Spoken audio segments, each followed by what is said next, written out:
Hey y'all, it's your girl Ashley Camille here at Fifth House Bloom. This message is for Virgo.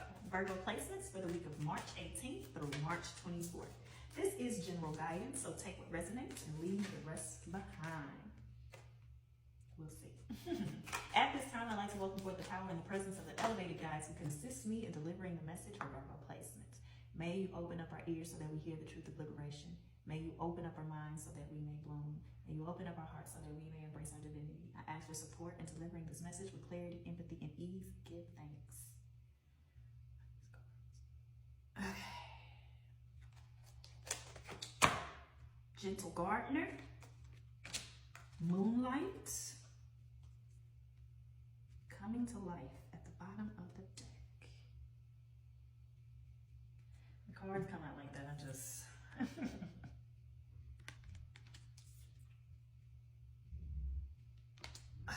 All right, give me a second. I'm gonna take my time.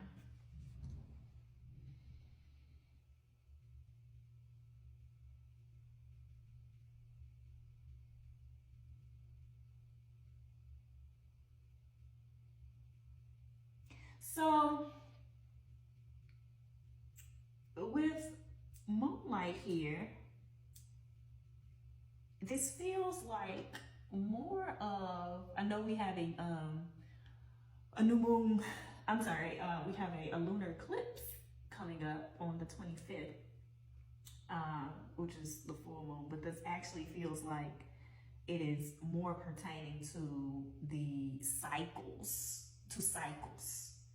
This feels like the way, like looking to the way that the moon shows up in phases, how it comes from, the dark moon and gradually moves into the light, and how there's always the cycle of beginning and ending.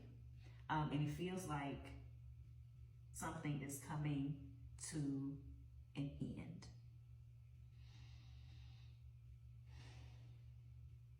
This is one that feels like a challenge or challenging, because I think that whatever it might be, there was a lot of beauty in it. There was a lot of either lessons learned, joy achieved, happiness, success, right? Like the outcome, what it yielded was so beautiful. And it feels like you've gotten what you were supposed to or what you needed from it. That does not make an end any easier, right? So it's general guidance.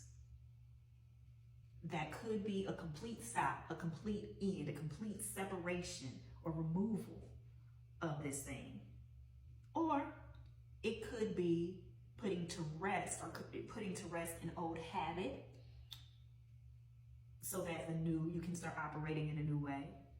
It could be putting an end to a particular dynamic so that you can start operating in a new, more healthier one, right? But whatever it is, it's bringing those lessons, that joy, that abundance that you reaped from it into something new. Give me a second.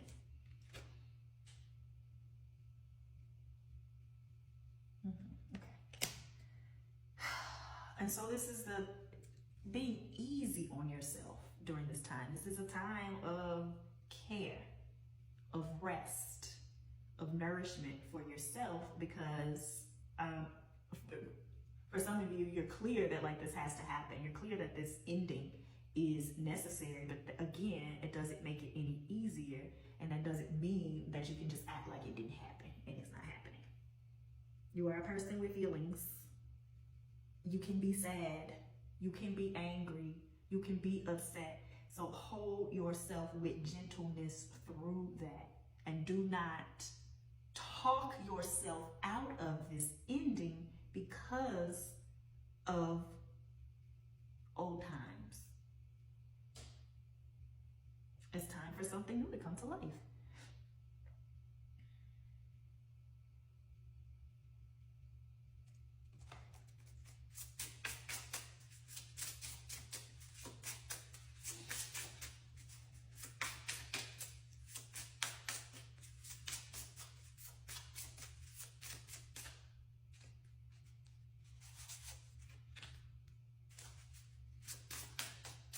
judgment, endings.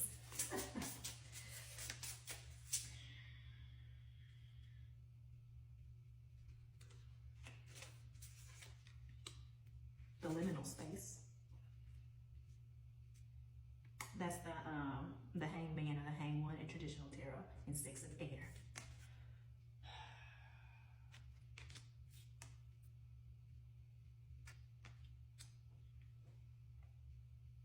Which is Six of Swords in the traditional tarot. Okay, give me a second.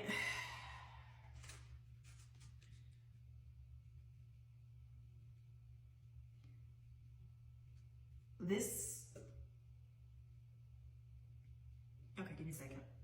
But I'm seeing like a re-emphasis of the cycles, death and rebirth, right? But even thinking about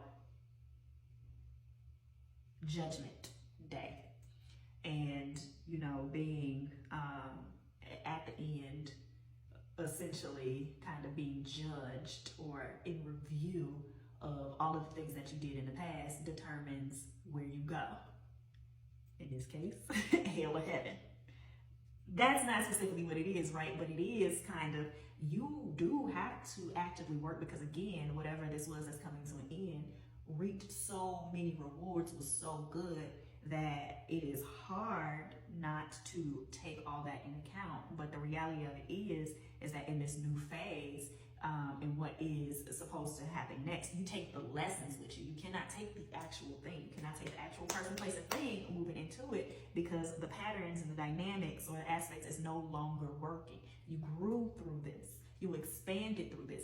That is what you take. You cannot attach it to whatever it was. You cannot attach it to what needs to end, because if you continue on with this, like this is where it is. It's like, all right, you do have a choice. You can keep pushing with this, and then things no longer work the way they would, right? Because now, like, it's not a fit. So you are operating in a place that is essentially against yourself and against your growth.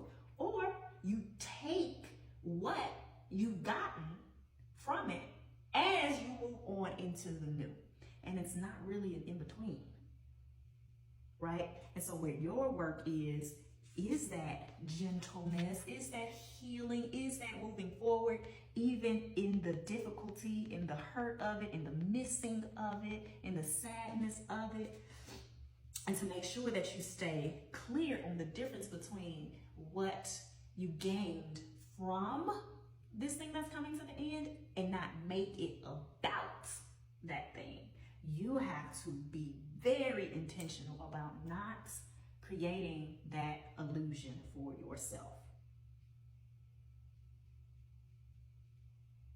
Because it is time to move into, because that's a judgment also, right? Like if we're here at the end, it's about moving on to the next thing. It's about moving on to the next stage. So do not interrupt the progress and the process and the cycle. The care for yourself through what might be a period of coming into new light, the darkness into new light, death into rebirth.